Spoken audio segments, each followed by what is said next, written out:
So 2 weeks ago, I did a story asking, is the United States a failed state? We failed on a medical response to the pandemic, health systems falling apart, corruption, no trust in government. Are we a failed state? We are now finding ourselves asking, is the U.S. a first world country in light of the completely absent leadership as from federal government as protests rage nationally over out of control policing, as it is seen by millions and millions of people? And in addition to the protests, literal dumpster fires around the White House as the White House sits in darkness with Trump tweeting, as you have violence, police attacking protesters, protesters attacking police. We're seeing media get shot with rubber bullets and attacked not just physically, but ideologically for their presence at the unrest.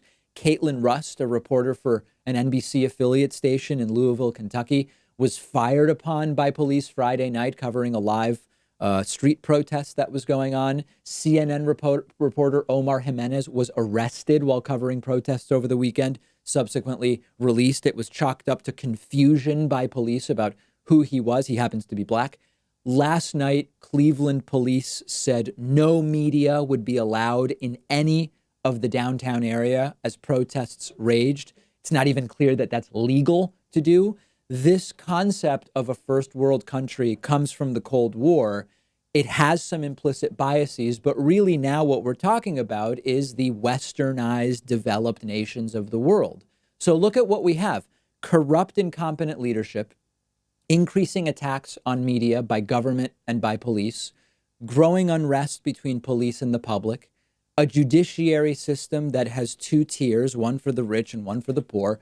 We've got rampant cronyism and corruption, lack of access to quality health care for a huge portion of the country, a failing education system.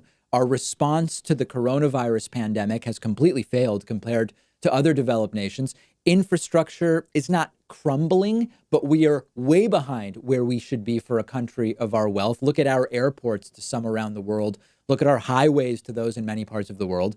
And meanwhile, our president is sitting in a darkened White House, sometimes in the bunker below it on Friday night, as D.C. literally burns, providing no leadership, no words of de-escalation, nothing other than self-aggrandizement and threats to protesters. So I'm not literally saying we are no longer a first world country, but more and more we're reacting to events the way a less advanced country would.